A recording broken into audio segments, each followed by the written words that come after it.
What's going on, people? My name's Timmy Joe, making videos about computers on the internet. Today on the program, if you're building a system right now and you don't have that like $1,000, $1,200 walking around money, it's pretty good for CPUs. I mean, you can get a Ryzen 2600 for like nothing and a B450 board, and you can buy those brand new, and you know, there's lots of value out there for CPUs. But for GPUs, we're waiting for this generation's like RX 580, you know, or like, 1060. I know there's like 1660 Ti's and stuff, but it's all overpriced. There's no competition from AMD in that lower end.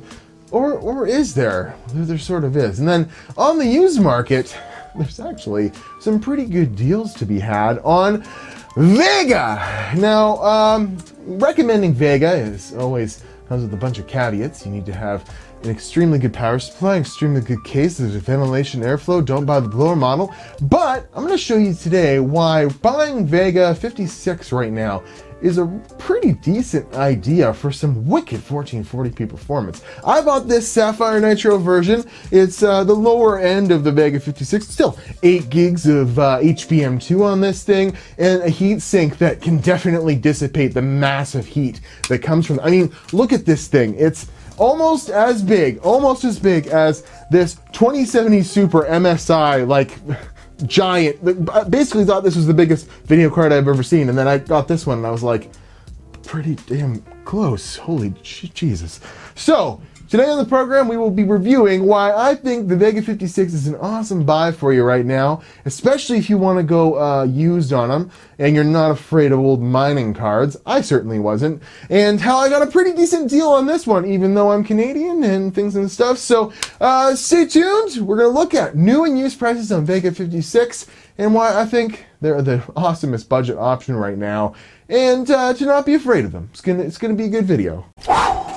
Timmy Joe reviews anything. Reviewing computer parts on YouTube. That's fun. You gotta be pumped on that, right, Will? Computer parts! Woo! Oh yeah. Whoa, okay.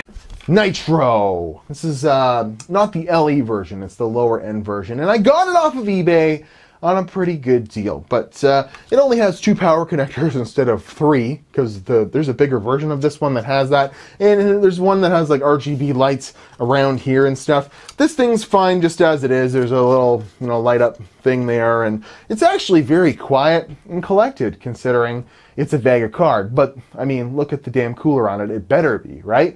So let's jump over here and we'll check out how I got a deal on this thing. It's pretty good. So check out here. This is the version I got, but I don't know if you actually scroll down here and you see it has the 2 power connectors. The better one has 6-pin power connector.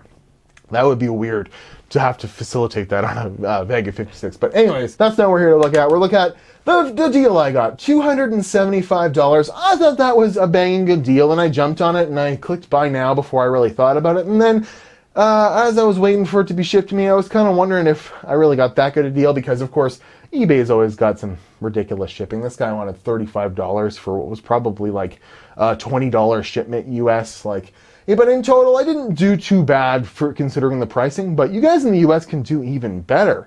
But yeah, this is an old mining card. He straight up says it was used in a crypto setting for approximately 6 months.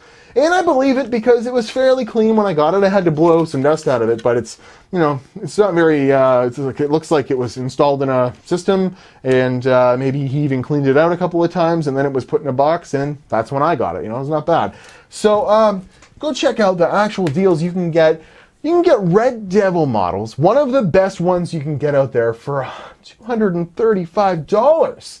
And look at this, the shipping's not even that bad. So for like $260 shipped, no taxes or worrying about anything, you can get a wicked 1440p card. I was pretty impressed with the performance. I hooked this thing up into my test bench to finish the game Control, and I'd been playing it on a mix between a bunch of cards, but typically because of the ray tracing, I was playing it on this. And of course there is no ray tracing on this, and with the exact same settings, almost dropped it there, with the exact same settings, only less the ray tracing, I didn't feel like there was any difference in performance. Now, it's a pretty terribly optimized game. I was playing it at 1080p upscaled to 1440p on this monitor here, but I didn't feel like I had a degradation in quality. And you know what? The ray tracing's cool if you're really looking at it with a magnifying glass, but for the most part, that game looks pretty good either option you pick here.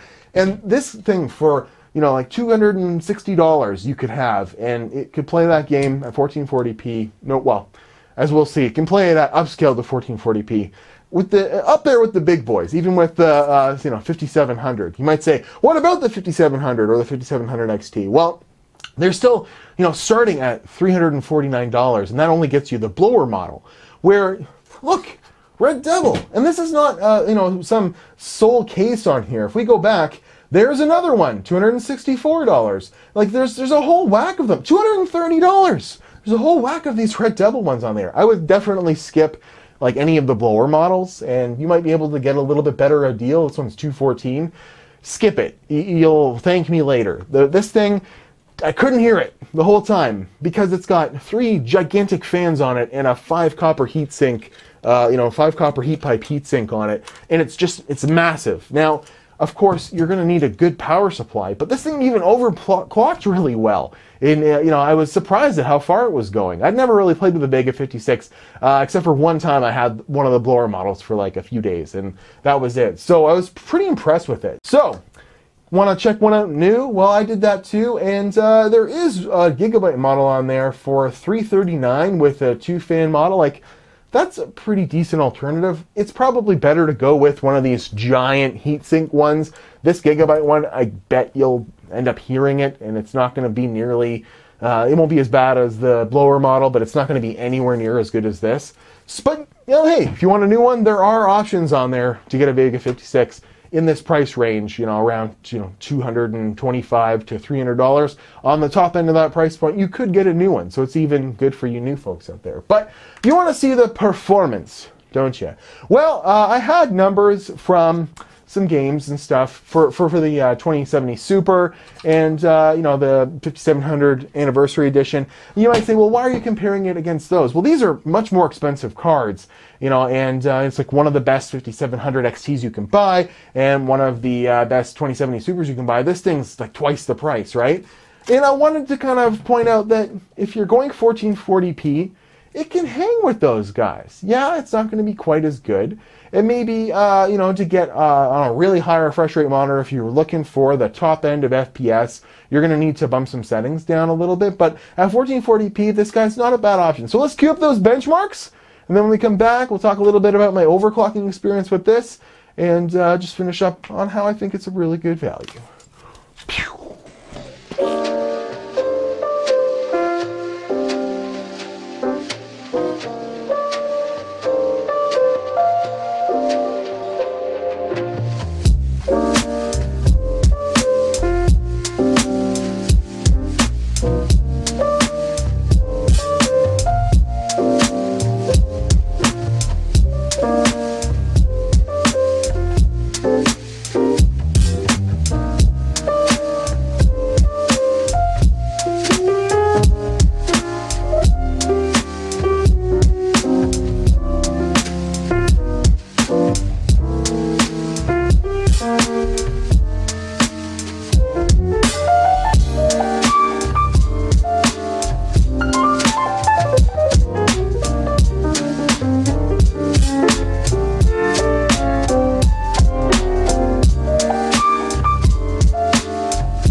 There we go. Close that because it's Vega. You know, there's a little bit of coil whine on it, of course. So, how about them benchmarks? We'll talk about a little overclocking and stuff in a second. I thought it did pretty damn well. I know it doesn't really make sense to pair it with the likes of, you know, a 2070 Super or 5700 Anniversary Edition, but it's kind of a testament that it was close to 100 frames a second in a lot of those cases, Control being the outlier.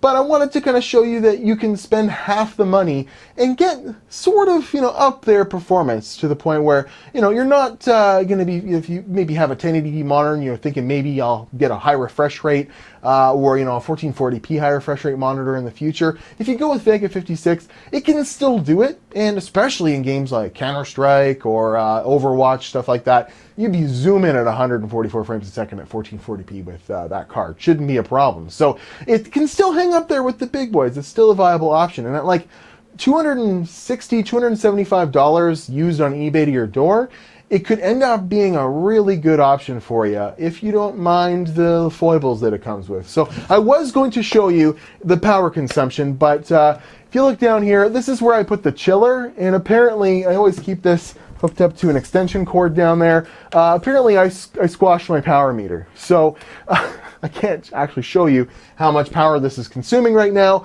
I'll buy another one of these on Amazon later. But what I can tell you is that in my experience in the past with a Ryzen like the 2700 and Vega 64, it was possible to shut off a 600 watt power supply. So with this combo and let's say a Ryzen 2600 or 2700, it would be a good idea to go 650, even 750 for a power supply. And that is an extra cost to consider. So maybe it's worth getting a cheaper power supply for you and to go with a 1660 Ti. And yeah, there's a little bit of performance loss there, but I'll leave that up to you. Okay? There are some downsides to this. I mean, I can barely fit it in this giant case.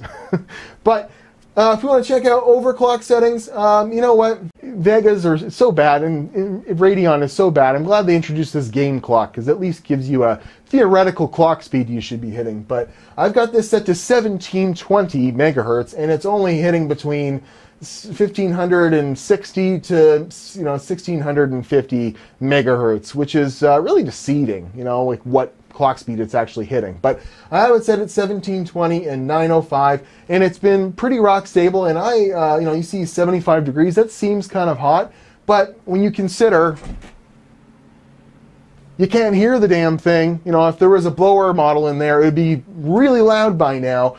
It's pretty awesome. And then you can even, if you want to keep your speeds down, you can go over here and, you know, maybe click this up to 65%. Now I can hear the fan a little bit, but I bet that temperature is going to come down to under 70 degrees and it'll be fine. You could ramp up the fan curve a little bit on this thing if you really want to overclock it. At stock settings, you'll never hear the damn thing, that's for sure. So yeah, that's where I'm at with overclocking. I'm lucky to hit 1600 megahertz kind of on average, which is fairly good because if we go ahead and put this thing down to stock levels, man, it's like a 1340 megahertz. So it gets pretty low, you know, so it's got a couple 300 megahertz overclock in it, depending on your, you know, willingness to play with some of the settings. And I didn't even play with undervolting or anything like that. A lot of people like to do that. You can actually wind up with a decent cooling solution, you know, having it not suck quite as much power and get like 95 to 98% of the performance. So yeah, it's all there. So I'm at Watch Timmy Joe Instagram and Twitter. I gotta say, I'm actually pretty smitten with this giant Vega 56. It's a pretty cool card, and I was kind of worried when I bought it that it wasn't going to be the greatest value. But when you turn around and you see these, you know, the performance that it's getting, and the fact that this big giant model is pretty decent at overclocking, you know what? I like it. It's a pretty good buy. I don't know if I'll keep it or I'll flip it in you know, a build or something like that. But you know, it was a worthwhile experience because I've only ever played with a blower model 56 before, and it was for like a couple of days, and I was like, whatever. Anyway, so I'm at Watch Timmy Joe Instagram and Twitter. This has been a look back at the Vega 56 in 2019 and kind of showing that it can still give you a premium graphics card experience, a high-end, you know, 2070 Super-ish, you know, in a little bit of level of performance, like I'm sure it's 20 or 30% off, but anyways, it can still give you 1440p above 60 frames a second, performance for like $275 if you look close enough. And you can even buy them for like around $300 brand new still. So that's something to be said. So at Watch Timmy Joe, let me know what kind of video card you guys are running. And I want to thank you guys for watching. And happy hunting for Vega 56s now that you know. They're actually a pretty damn good value. And as long as you can stomach some of the foibles, it might be a pretty damn cool graphics card for you to nab up right now. We'll see you later.